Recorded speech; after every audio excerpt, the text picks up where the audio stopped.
now is to invite our panelists to make their way up to this nicely arranged, comfortable setting. Hands gone up, thank you so much. If I could just ask you, as part of this Q&A, we'd like to make it as productive as possible, as forward-moving as possible. If you can just introduce yourself by name and just ask your question, and if it's for a particular panel member, then mention the name. If not, then we'll share the love. First question. So my name is Warren Boashash, and my question is to everybody, all the panelists. The title of the session today is Social Activism and Rewriting the Narrative. There's been lots of treatments of the question of social narrative, but social activism. But the second part, has not been dealt with. And I came here because I felt that's what's important. So it would be appreciated if you could put a little bit more accent on this during your discussions. Thank you. So is that a comment, or would you like to? Is that a question in terms of would you like the panelists to express themselves around the whole challenging and changing narrative? It is both a comment and a question. The comment is that, in your choice of presentations, you have put the focus and accent on the first part, the main title, which is social activism. However, so I believe that what's important is to rewrite this narrative so that the social activism applies, for the benefit of Muslims, and not just, be a copy of what non-Muslim Australians would do. In particular, if I can refer to one of the photos that the lady just had in her slides, like the last slide was a photo of several runners, females and males. And for me, it's an example of what could be done and should be done, that, if you apply the second part of your title, the title of the session, which is rewriting the narrative, then I would have selected a photo where the women would wear a hijab, and the men would not wear like typical Western, clothes. Forgive me, can I just, because obviously we've got a few people in the audience, can I just send this to the audience, panel members now, if that's okay? Thank you so much. This is the difficulty with the speech is 9 minutes. You can't really talk about everything you want to talk about. But with regards to the focusing on the second part of the title, rewriting the narrative, with all due respect, the comment about the hijab and the suits and whatever, I view that as a bit of just a superficial layering. There's a deeper thing that we need to get into. When I look at that photo, the first thing the cartoon, the first thing that popped into my head was the Prophet ﷺ took care of his own washing his clothes. He participated in the cooking. He took care of the kids at home. And whenever I bring that up, I sometimes have some guys come up and say, like, I work 13 hours a day and then I come back and you expect me to do this? He ﷺ was building a nation and he still came back home and he did this. So, spare me. So, to talk about rewriting the narrative, I would say that, in Surah Al-Nahl, Allah subhanahu wa ta'ala says about Ibrahim alayhi salam, in Ibrahim kana ummatan qanitan billahi. He was a nation unto himself, Ibrahim alayhi salam, Prophet Abraham, peace be upon him. Why was he a nation unto himself? It's because he stood up and he challenged, he rewrote the narrative. He was the only one amongst his people who stood up and said, what you guys are doing is messed up. So, for us, the challenge is to basically look at these situations and go, if you look at that cartoon, talking about, just to give you a bit of a rewriting of the narrative, this is a capitalist kind of society, consumer society, that rewards production. And if it's going to reward production, who's going to be the most productive? In terms of financial things and work, it's going to be the male. Let's just face it, women, when they get pregnant, they have kids, it's going to set them back a little bit. they have to take care of a lot of things. So by virtue of biology, they're going to be limited. They're just not able to participate as much in the production cycle. So the problem is actually systemic. The structure of society rewards workaholics. And so you have a news piece that came out yesterday, I think it was, of the coach of an NCAA basketball team. 2 days after she gave birth, she celebrated for going back to work. Maybe that's her passion. Great, go ahead, do what you want to do. But is it really about her passion, or is this a problem, socially speaking, that we've set up our society to reward being a cog in the wheel, being a production machine, and the more you can produce, the better that you are. And so you're going to be set up with these cartoons that I look at the society itself, and we as Muslims should go, why is work valued that much? To the degree that it rewards people, and to that degree, and it advantages men. That's what we need to question and challenge. Thank you. You covered some of the stuff I was going to say. The reason I chose that photo is that I find that sometimes the challenges women find to be active in the community or participate in different things is that we have to look after we might be working, we have children to look after, and often in my community work I would consider, how's it going to affect the family, the kids, should I really do it or not? And that's why for many years I stayed at the back of the news. I did a lot of the work, but I wasn't participating at the front or the face of the newspaper because I found that it wasn't aligned with myself or my duties as well as being the kind of mom that I am, that I want to be involved with my children, and I guess also a bit of guilt that I would feel if I would be away from them. I think it was important that my husband supported me and encouraged me to be more and more active and visible as the editor of the newspaper. So without support from him and the extended family, I wouldn't have been able to be participating. Even tonight, if he wasn't helping me, I wouldn't be able to participate. And that's what I feel a lot of women have those kind of, not, I guess sometimes we impose those restrictions on ourselves, but we have to realize that when your husband is working full time and then you're saying, okay, let's do tag teaming, and at the end that is what made me leave the job as well, because we were kind of tired of tag teaming, like, okay, now it's your turn to babysit, now I'm going to do my work, and then you can, I don't like to use the word babysit because we're both parents, and he's a dad and I'm the mom, but just to demonstrate what I was saying. Yeah, and there's other aspects of the photo which I felt in my 9 minutes I couldn't discuss, but it is that if we're having children and then we have to take time away from, we take time away to raise our families, we stay back in our, in the, what is it called, the ladder, like the career ladder. So then if I'm away for a few years, and I go back to work, I have to kind of start from the bottom again, which is another discussion which I don't think this is the right time to talk about. Thank you. Thank you, panel members. As you can imagine, all of our panel members have so much to contribute to each of these questions, but we do want to get to a few more questions. But at the same time, we also want to encourage this conversation. Do not allow this conversation and these questions and these issues to be brushed under the carpet. They need to progress, and we need to do exactly what Mohammed said, which is have that systemic change, whether it's in our houses, in our families first, in the society, and so on and so forth. I'm just going to move on to our next question, and if you can please place your hands up and the microphone will come around to you. Yes, Amit, my name, those of you who know me would understand that I move between quite a few communities within Brisbane and within Queensland at various levels. But one of the comments that come out of this great evening was the use of the term social courage, which I will be using again myself. Please don't quote after me for plagiarism.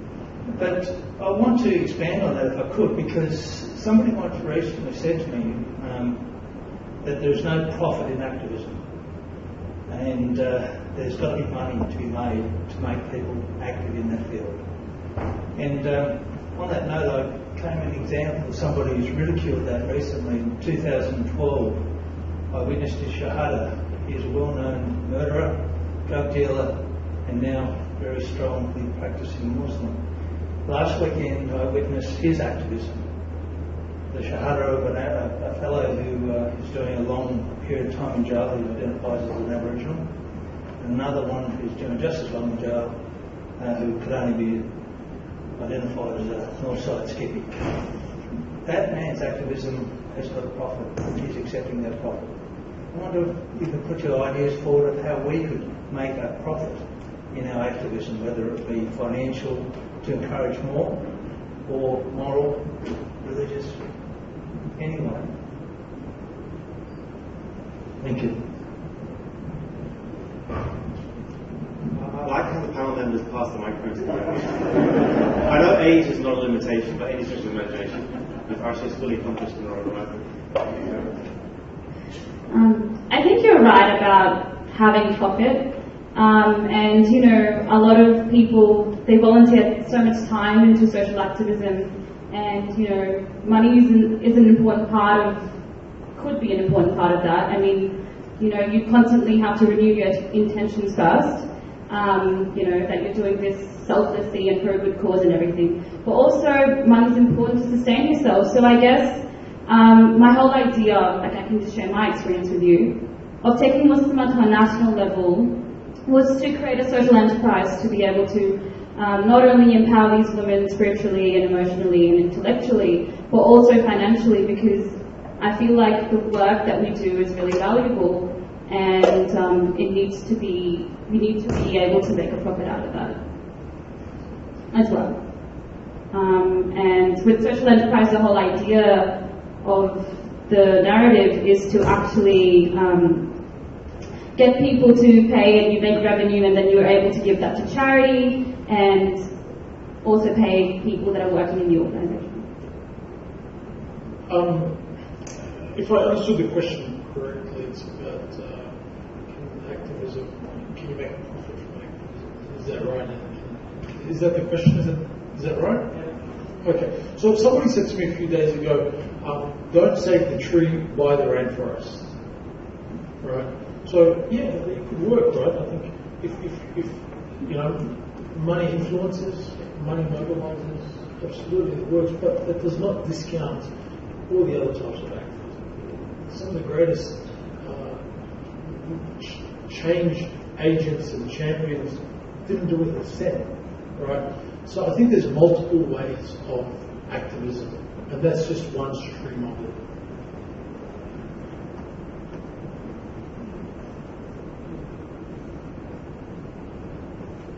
Thank you very much, sir. Where is the microphone running? So we have a question over there. Yeah, please raise your hand, the microphone will come right to you. Assalamu alaikum, everyone. Thanks to you all for the fantastic presentations. Just one comment before I ask the question. Going back to the first question that was asked, I think it might have been a difference in interpretation, but I definitely feel that changing the narrative was addressed. I gained a lot from what you guys said in that regard, so thanks for that. My question is specifically to Dylan.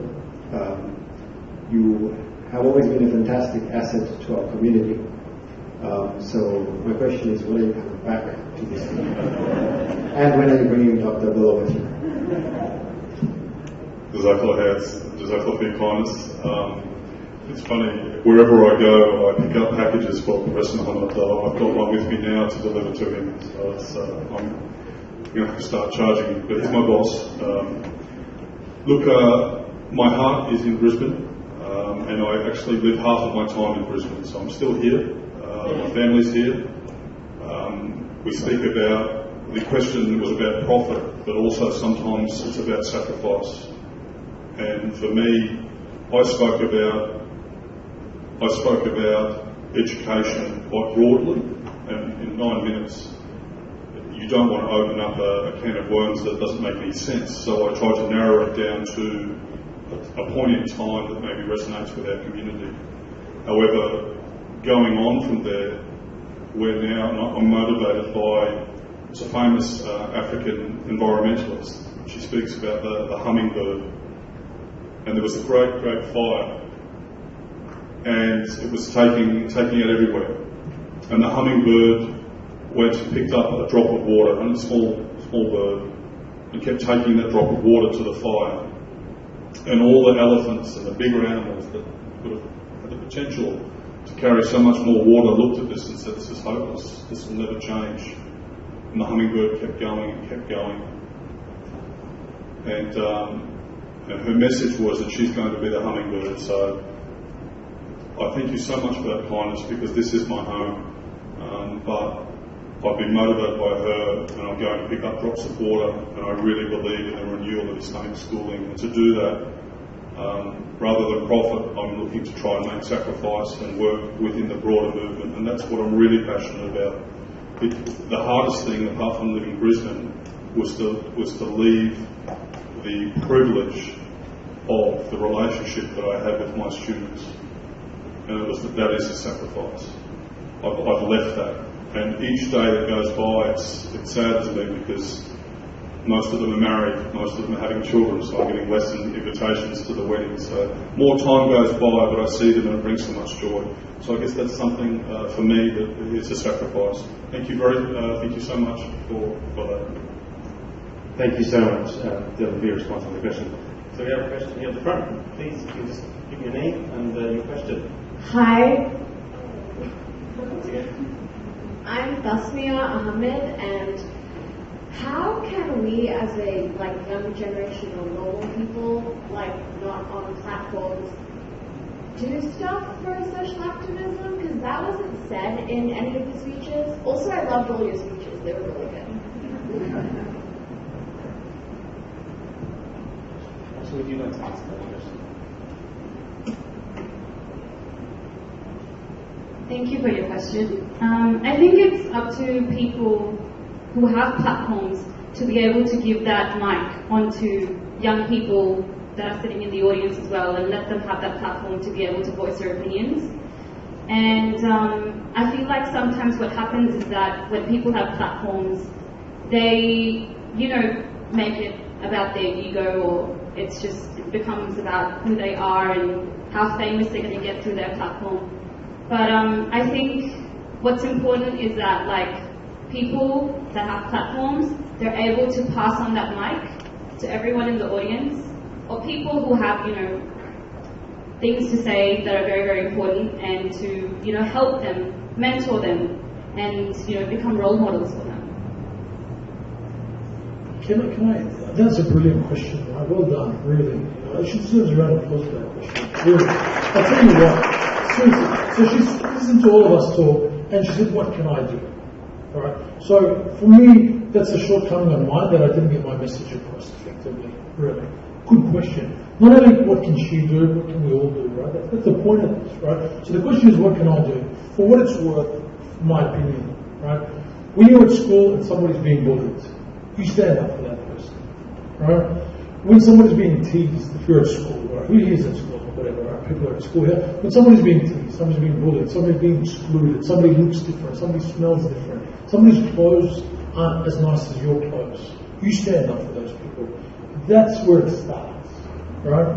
When you're at university, right, and there's a group, and you want to work in a group, and somebody doesn't fit into that group, or it's not right, or somebody's picking on somebody, you stand up for that person. When you see something's wrong, somebody's swearing, disrespecting a lady or a colleague or whatever, or a lecturer is not treating his students equally, you stand up for those students.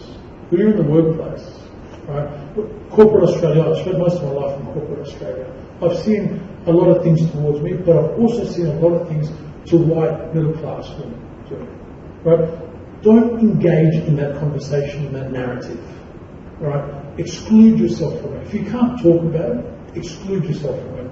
Make it known that you're not comfortable with people talking about other people, whether they're Aboriginal, whether they're women, whether they're Muslim, whether they're Jew, whatever.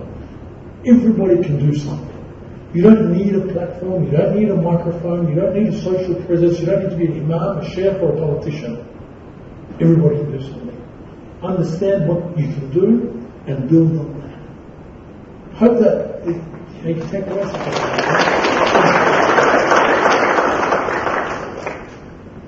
Thank you very much for that. We're going to have a few more questions, and I know there are lots of people in the audience who want to ask. Please do keep them coming. This whole, and this goes back to your question, thank you for asking the question. This whole event is about realizing the potential that we have as a community in our experiences and our shared experiences and how we move those forward. I challenge you to ask questions or to even engage in those discussions that lead us into that mindset, lead us to that growth mindset. Assalamu alaikum. My name is Princess Lakshman, or you can call me Ikra. I feel that social activism first starts from a paradigm shift within an individual. I say that with conviction because I was a closet Muslim all my life until 7 years ago when I actually embraced Islam, and that resulted in being disowned by family members to this day. With social activism in the home, my question is, what I have observed with Muslim families is a lot of emphasis on cultural loyalty as opposed to doing what is righteous and required within the religion. Cultural loyalty plays a huge part because not always is loyalty right. As parents in the Muslim community, as fathers, guardians of the family, what is your tip to the fathers present here today? We've heard a lot about women's challenges, motherhood, blah, blah, blah, but fathers play an important role in Muslim families, being our guardian in the family home, in the family unit. If we're looking to unite the ummah and the home itself is, suffering in its unity, the father has a lot of emphasis, a lot of role to play in terms of finding that unity. What is your advice to our fathers here today?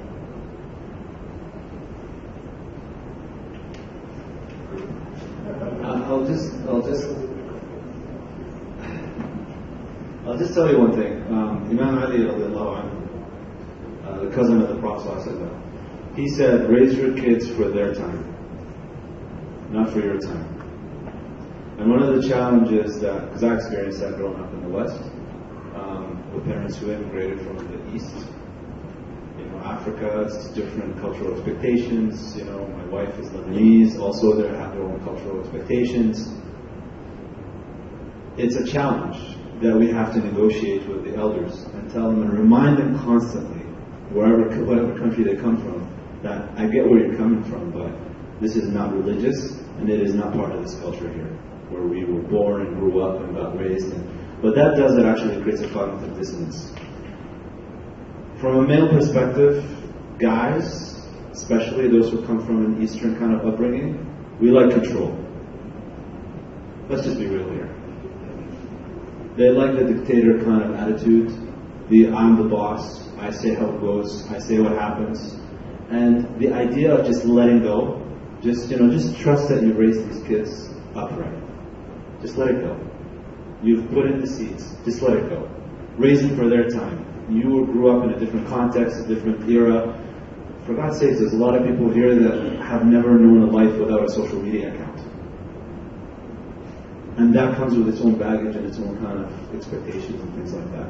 So the advice to the fathers is you need to educate yourself. The same way that we go on self-improvement and read about business things and the education that I pursued and all these things, well, for your marriage with your spouse, you should also read up on it. There's a lot of literature available that Gottman Institute, shout out to Gottman Institute, read all the articles on that, to have a proper relationship with your spouse, with your wife.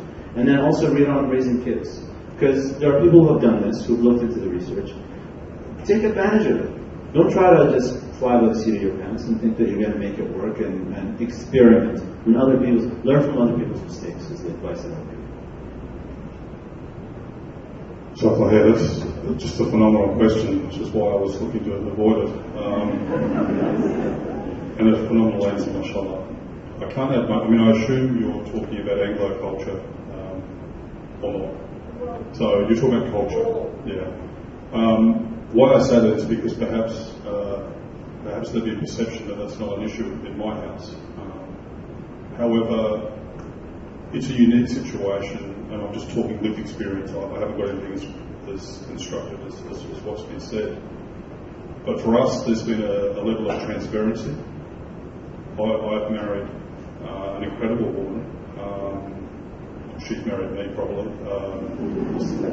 Is that the way of looking at it? Now, she's born in Kenya, identifies as Rwandan, got a scholarship to Norway, and a further scholarship to the UK, where I married her. She married me. And then now she's an Australian Muslim. Now, in our household,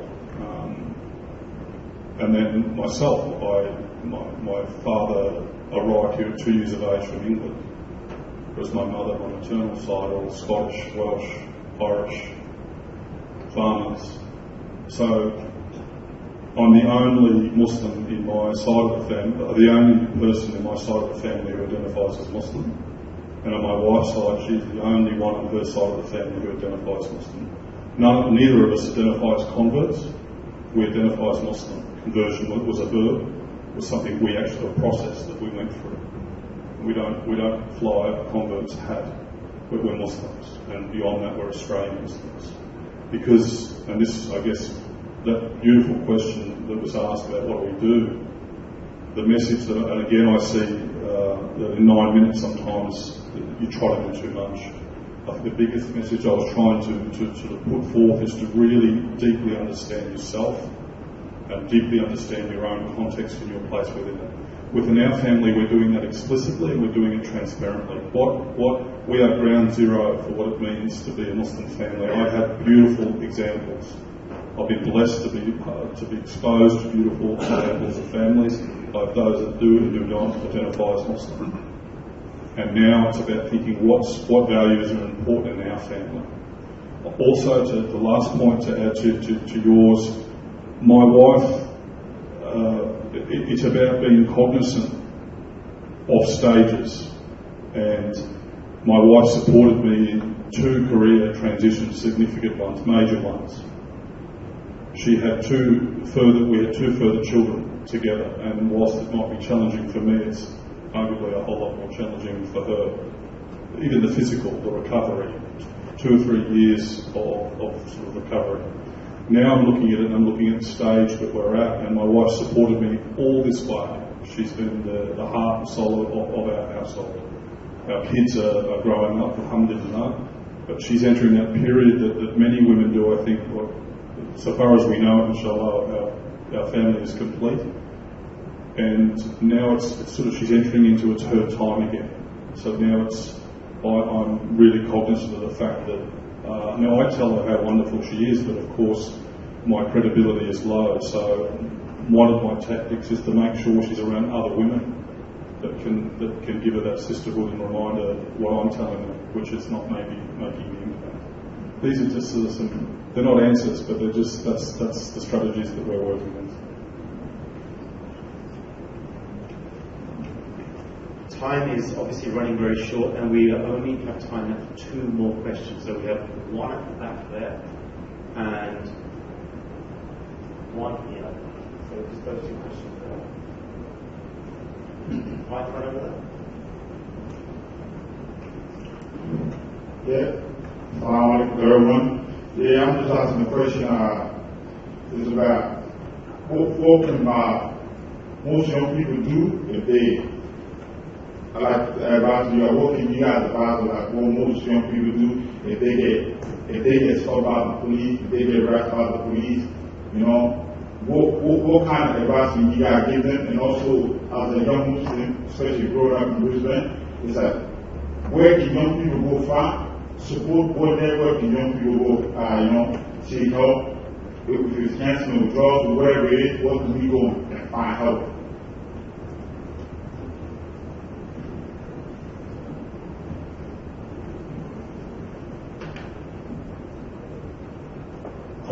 If I've understood the question, the brother asked the question, and that's if police stop you, how do you deal with police? Yeah. Right? And for social matters like drugs or tough personal circle at risk, where can you go for help? Is that right? Yeah. Is that the 2 questions? I can just understand. They're 2 separate questions. So yeah, sure. Yeah. So if the police stop you, what can you do? Right? Just run. We can run our own way. He's going the other way. Shoot to kill. No. So, what do you do, man? I don't know, right? I've been stopped by police, a number of times, right? Last week I got stopped by the police, right? I think you just got to be respectful, man. You got to be like, okay, well, you just talk to them. Don't get aggressive. Don't get angry. I've seen my mates get angry, get up, and it causes more problems. Diffuse the situation. Be calm, be collective, just understand what's going on, and try to keep the peace. That's probably the only advice I can say. Being tough and bridging up and yelling and screaming, these are my rights, it's just going to make matters worse. Right? And it depends who you deal with. It depends the spot that pulls you up. Some are right, some might be different. Probably the best advice, I don't know, right? That's from experience, right? I've been pulled up, my mates have been pulled up, we've had encounters and brushes with the law and whatever, right? Grab a rector for crying out loud, right? So there you go, right? So yeah, just keep it cool, man. Take it easy. If they do something that you think is not right, there's the proper channels to engage, to make a complaint. It's probably what I can say, right? Anybody want to add to that, or is that a fair statement, right? To answer your second question, that is a very good question, man. And that is a tough answer, because we as a community need the social support mechanisms to support this very thing. That links to one of the first questions one of the uncles asked, can profit help with that? Now, if there was businesses out there, people with some financial support, we can establish appropriate centres that can help with that. But there's volunteers out there. Volunteers only go a certain path, so much distance before they need to be paid for things. So what am I saying here, right? So we need social support mechanisms. We need these institutes and these rehab centres and these domestic violence shelters. We don't have enough. We need them. So that question, my brother, goes to everybody in this room, not just to us. And that answer lies on the shoulder of each and every one of us to work together at any capacity you have. And that's the very essence of social activism.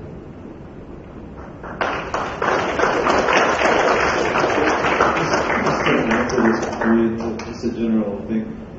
Muslims, you're either an engineer, or you're doing business, or you're doing engineer, or you're doing medicine, or you're doing engineer. I'm not going to name the community because I don't want to stigmatize any particular demographic, but in Calgary there was a particular sub-community amongst the Muslims that they were running gangs and they had issues and stuff. And so what the Calgary police did was they started to recruit from this community to get more of that demographic into the police force, because they were recognizing that there's, first of all, a cultural gap and we don't know how to communicate, and there's a distrust between us and them, and we want to incorporate them as part of the police force. So I always encourage Muslims, get into the police force, get into the firefighting career track, get into do psychiatry and do counseling and do all of these things. We need to have a more, this is what's in Islamic law called fard kifaya, communal obligation, which I think that by and large we're failing in multiple ways in the communal obligation. How many Muslim psychiatrists do you know? Like there was a patient that I saw last semester, and this guy was from Iraq. He was 63 years old. He had atrial fibrillation, fluid overload. He was breathing just barely. He thought he was going to die. So he's telling me, that's it, I'm going to check out now, I'm done. So I was like, Muhammad, just take it easy, inshallah it'll be better. And he's like, his response to me floored me. He said, ما أريد. النبي صلى الله عليه وسلم عمره 63 سنة وأنا خلاص. The Prophet ﷺ died when he was 63 years old. I got to 63 years old, I'm good to go. Now, I'm looking at his medication, and his medication had antidepressants. Because the physician, who was not Muslim, would interpret that as suicidal ideation, he's losing hope in life. And I'm looking at it as like, wow, this is a really spiritual person, I can learn something from him. Right? So that's where I would say, like, you have to contribute in your way in that. That's why I tell Muslims, get into politics, get into finance, get into all these different areas, because we have to fulfill our communal obligation. We have to have Muslims in all of these different areas to fulfill this function, because the point that I was trying to make in my speech was, we don't have this artificial kind of division between your public life and your private life, your belief and your action. All of these things are connected together. And so my advice is get into the police force. If you're bothered about the police pulling you over, why don't you become a cop too?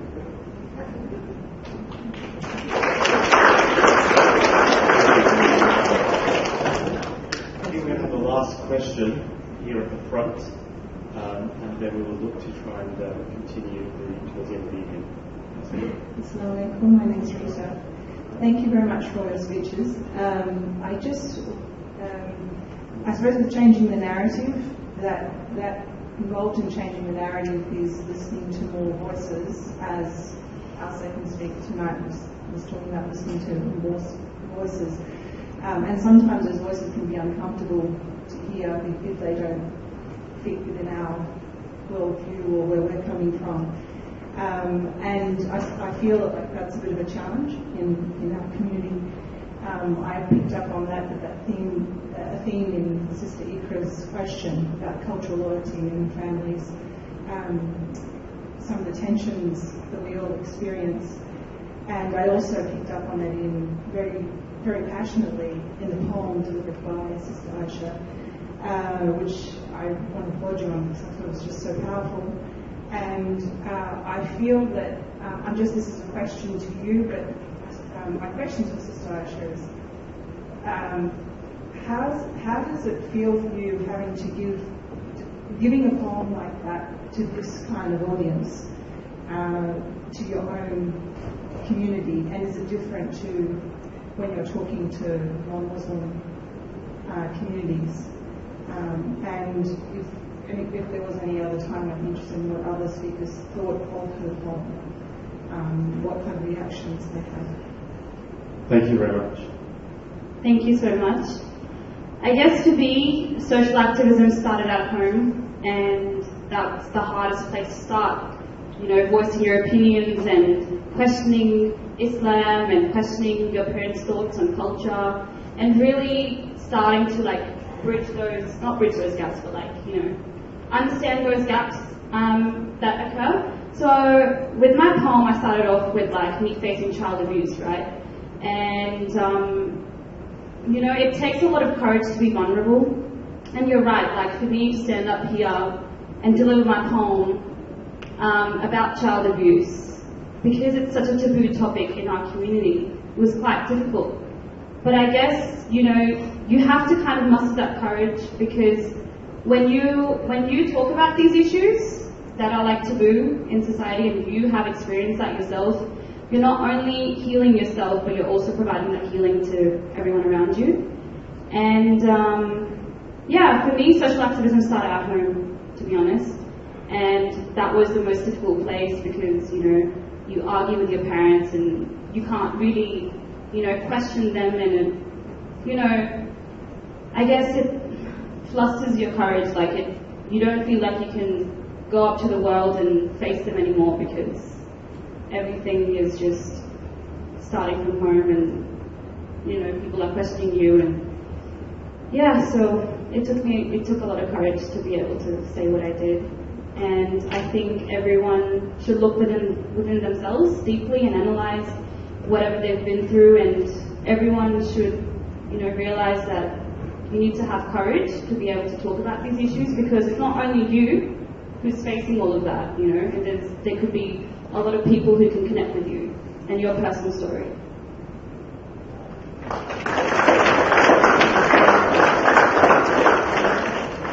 just wanted to say that when I was waiting for my turn and I listened to Aisha, I felt emotionally touched. As a young person, you've shown a lot of courage, and you have a lot of understanding of world events and how it affects people, and also that, we sit on social media and we're just clicking and liking and sharing and thinking that that's the kind of social activism. Yet it is, but it's just only a part. We actually have to go out and do things, and even if it just means that you do it in your home or in your neighborhood. That's what I was trying to demonstrate with my talk in my interviews, was that all of us are actually social activists. It's just that, I guess, when you look at the definition and the way it's portrayed. It's like, oh, it's a movement, you have to do it on a big scale, it has to be measured, it has to be seen. But actually, if you're just sharing with your children how to be kind, that's a kind of social activism. If you're helping your neighbor with something, that's a kind of social activism. Any interaction with another person that can bring something good is a social activism. So I felt that maybe the audience weren't so responsive, but I also felt that as Muslims we listen, we reflect, and maybe we're not expressive because that's what we're just looking at what other people are doing. But I think all of you are social activists. As Muslims, it's our duty to smile at people, to be clean, to share. Like a lot of us share food with our neighbors or our families. That's a kind of social activism. I know a lot of people who are sitting here. I know a lot of people, and each of you are doing something at work, with your children, with your families, looking after your elderly parents. That's a kind of social activism. We see it as a duty, but it's also kind of social activism. I think I'm talking too much now, but thank you.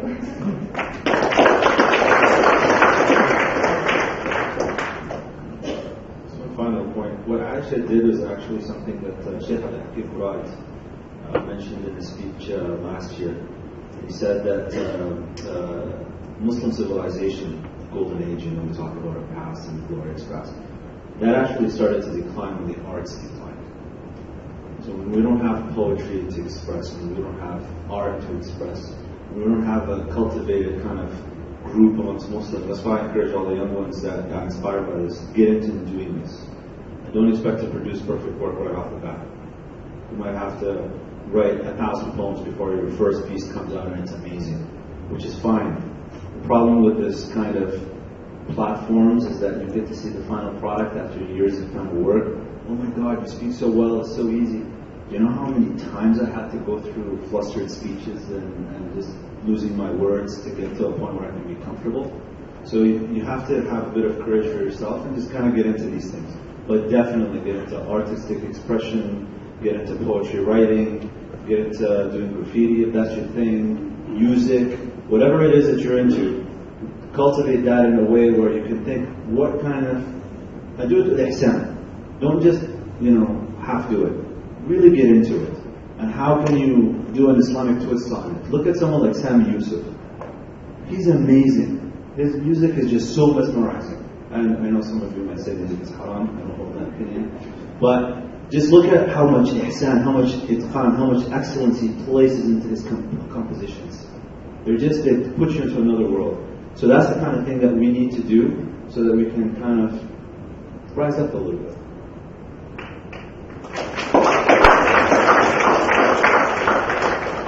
I wanted to go back to a recurring theme around challenging the narrative. And I guess I want to challenge ourselves that what narrative are we attaching ourselves to? The history of Australian Muslims or Muslims in Australia is a beautiful narrative, and that's ours, that's our heritage, which predates European contact in Australia. I'm talking about the Macassans.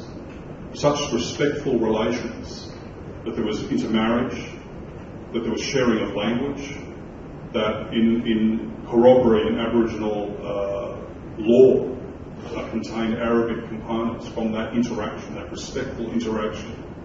To the Cameleers, which were multi-ethnic groups that opened up this country, that went on the Burke and Wills expedition, that provided the water for the camels, for the gold rush, for the economy of this country. To the Albanian Muslims that came and opened up the Snowy River project. To every subsequent group of Muslims that have come and contributed. To farmers up in Mariba that have contributed, that we know of. To many, many groups that have come wave after wave after wave. And then, are we going to attach ourselves to the dominant meta-narrative imposed on Islam, or are we going to reclaim our own narrative, which is alive, and then take that type of advice as to how we're going to take that narrative forward? We have our own narrative. It's a beautiful one. Let's embrace it. Let's share it. And that's the narrative that we move forward with. The last thing I wanted to say is a smaller thing, but an important thing. a lot of discussion about dynamic charisma, platforms, things like this. I want to share with you something that Shaq shared with me, and it was a beautiful thing that he said. He said that, and he's a very experienced chef, he's done amazing things, travelling all over the country. His family are incredible, mashallah. Contribution, they would genuinely be social activists. He said to me, I spend my time now and I see myself as the rennet. And I thought, what's rennet? I prepare food, I don't cook. So he explained that the rennet is as a vital ingredient, that without it, the process, the baking doesn't take place. But in the process, that rennet disappears and it's not tasted, not known. But you can see when it's missing. We don't need to be platforms. Sometimes, Allah or a situation will push or thrust you forward. We've seen that with Brother Anas. We've seen that with Sister Rahana.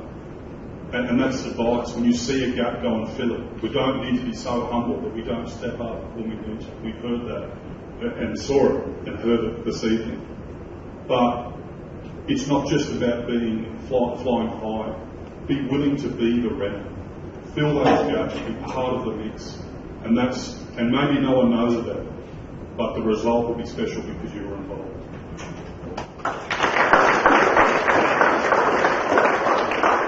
Okay, on this thought, one chef I asked, because I was struggling with this coming up, and he said to me, if you want to be famous, then you're the slave of fame. And if you want to be hidden, you're the slave of being hidden.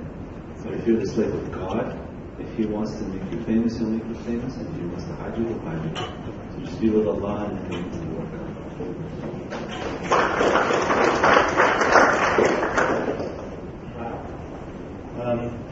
Firstly, I'd like you all to join with me to thank our panelists.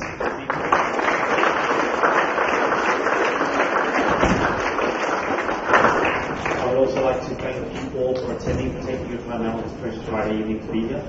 On behalf of all of us, I would like to thank the organisers who have worked to put this event together. Brisbane Muslim Conference, they're walking around here, unknown, hidden away, just doing what they need to do, providing this platform and developing this platform. As has been said at the beginning, this is not the first, this is the first, but it's not the last of these types of events. And nor should the conversation, nor will the conversation end here. Part of that process of continuing the conversation, continuing the what can we do and what can we be a part of, is to join this journey. We would genuinely, please, sincerely ask you firstly to complete the feedback forms, because they will provide the feedback form that will have a link. It's a tiny URL which you can get outside, and if you register, you'll have that. Provide us with the feedback, which is critical, positive, constructive criticism to help develop this initiative, but also what we can do as a community to work together to develop. I'd also like to thank the sponsors of this event, because as with anything, when we talk about profit and these events and these kind of initiatives, they can't be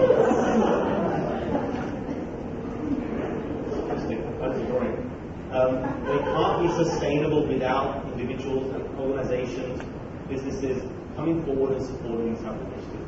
So I'd like to thank Brisbane Diagnostics, and I'd also like to thank the PNC Association from the Australian International Islamic College for supporting this event. There is food outside, so we would like to see you and invite you all. That was a real yes. Feel you. Yes. There is food, refreshment outside. But please, when you leave today, don't let this be just a conversation that you came to attend. Think in your own right how you can be those actors of change, social change. As I said, within your own personal nucleus family, to your neighbours, your society, your street, your community, your suburb, Brisbane, Australia, Queensland. Work out what works for you. And for me personally, what resonated was this thread of whoever is involved and engaged in activism, and whatever we decide to write, there is that fear and there's that doubt. Don't let that overcome that fear, overcome that doubt. Don't push yourself. Have the confidence, because you can all make that genuine change. And I hope to see you all again in our future subsequent events, and also initiatives that will be springboarding off this initiative. So thank you very much, everybody.